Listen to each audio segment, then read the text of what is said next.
Hello, thank you for watching Shows and Reviews. We are watching Ruthless episode 10.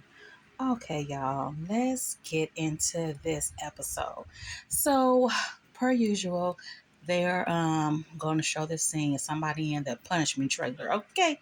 And it's Brian and Lynn. And they just going back and forth. She's screaming, he telling her to be quiet. She talking about she's gonna tell this and that. Girl, if you just don't hush, can't nobody hear you, Lynn. This is what you wanted. You wanted to be there, right? You wanted to be all in his cop business, right? All in your husband's job, right? You want it, right? There you go. You up in there now. See what you done got yourself into, man? Girl. So, hush. Okay.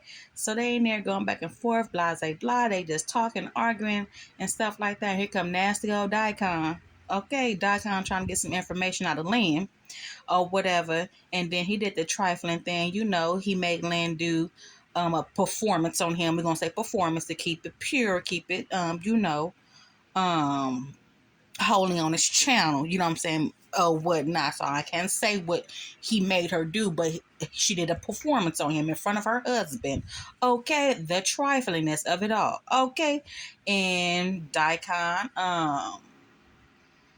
yeah, he may do that or whatever because she is going through withdrawals right now because she on them. And so he like he tempting her. Said, I will give you this if you do this. And she did that, okay, in front of her husband or whatever. And then that's what the scene we have right there. And that's pretty much it. Y'all, hold on. I forgot to tell y'all. The word he used inside of this episode was called maker stick. That is what he called. He wanted her to perform on his maker stick. Okay? That is a word that Tyler Perry chose to use in this episode for Daikon scene. Okay? So now we have Zane. Okay, y'all. Zane, she is pretty much about to confess her feelings to River and let him know that she likes him. I know we all seen that a mile coming away, you know what I'm saying, that she was going to start to like River or whatnot.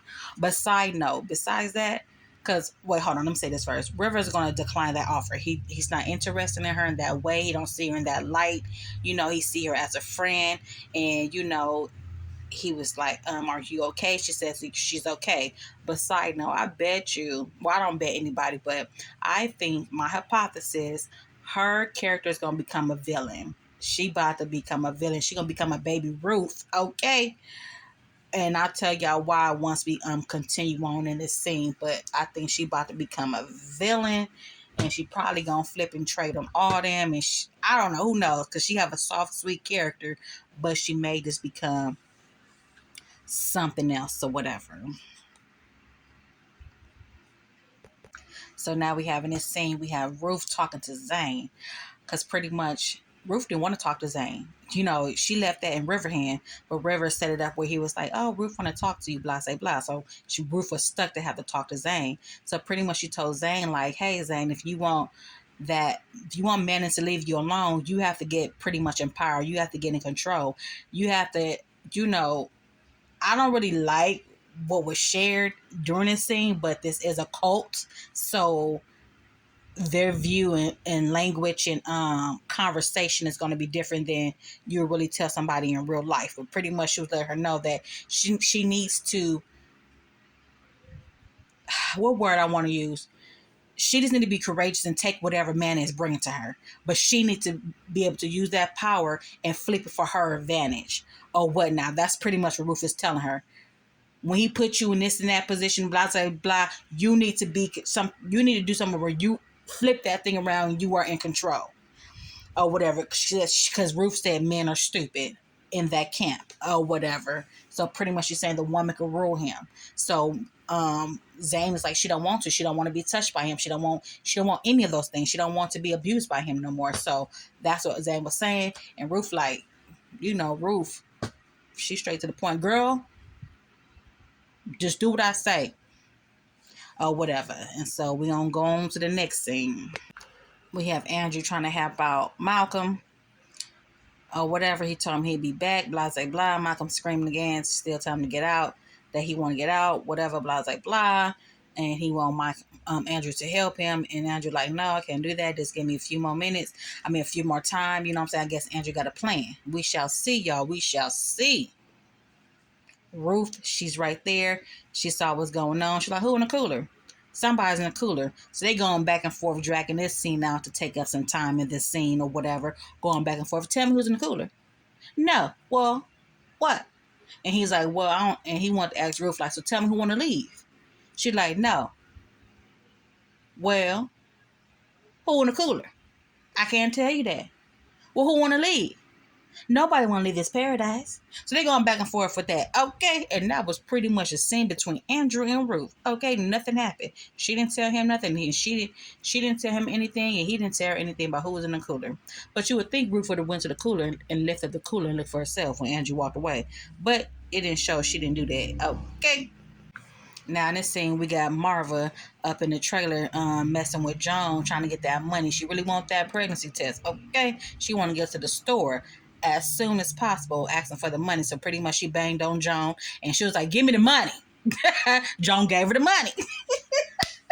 And that's pretty much it with that scene. And then elder mother came on down. She seen Manning. She was like, walk with me. Let's go find Daikon. Because she said she's gonna have Manning take go to the store. That's all messy because you already know in the previous episode Zane is gonna be the one that had to go to the store. So it's just and that means Manny and Zane gonna be back together, and who knows what he gonna try to do to Zane. But that's going along with the storyline for Zane to finally to do that courage that Ruth had told her, and she gonna apply that pressure on Manny. You know what I'm saying? Where she's trying to gain control. Pretty much, I don't like Manny. I don't like his character at all, and it's gonna be something to see how they deal with his character in the future. So pretty much we have their highest and they're just talking, and they're just talking. It ain't pretty much nothing going on. He just wants right there. Now this scene is pretty much important right here. She was looking for Daikon. So she heard some screaming in the trailer, and she was like, "What? Who was that screaming?" She take him to the trailer. So Manning take it to the trailer. She walked up in there, she bust up in there, and she seen that Daikon was doing things to Lynn. And she was like, oh my goodness. She screamed out, and she said, I'm going to tell their highest. So she ran and told the highest. It's so funny how she can't walk really during the scenes. But when she is, when they switch over to the scene, she done move so fast. Like, for example, she needed Manning to help her to go walk. But then all of a sudden, she speed her way to the, to their highest. They go tell on Daikon. And it didn't work in her favor. Daikon told her to go tell, so she went to go tell, and then their highest was like, so what happened? Well, she was trying to tell the story. She was doing too much of the story. She didn't get to the point. She didn't say Daikon was messing with the person. No. She was like, well, this is what happened. I wanted to go to the store. I want to tell Daikon to get this and that and blah blah blah. And I opened up the door, then I see, and the person in the punishment trailer, and then their highest was like, did you knock? She was like, no. Did you go in? Yeah. Did somebody?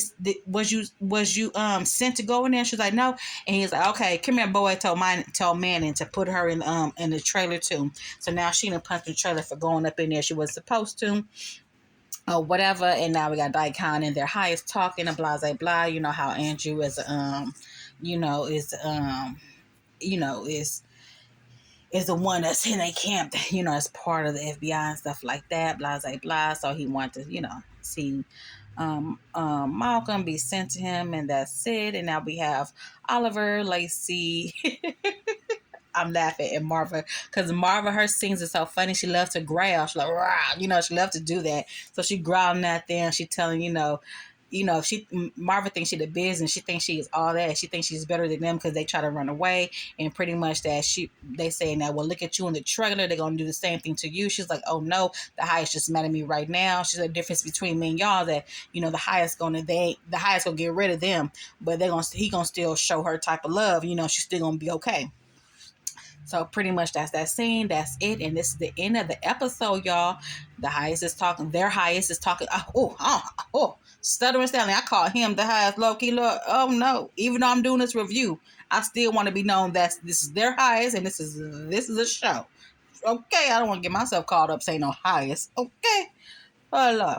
But anyways, we just this the end of the episode. We just had them chit chatting. She's talking to Malcolm. I mean, he's talking to Malcolm, and that's pretty much it, y'all. Thank y'all for tuning in. And Laura's will. I'll see y'all again. Okay, y'all. Please watch my other episodes, my country rain skits, and all that blah blah blah. Love and Marriage Huntsville. All right.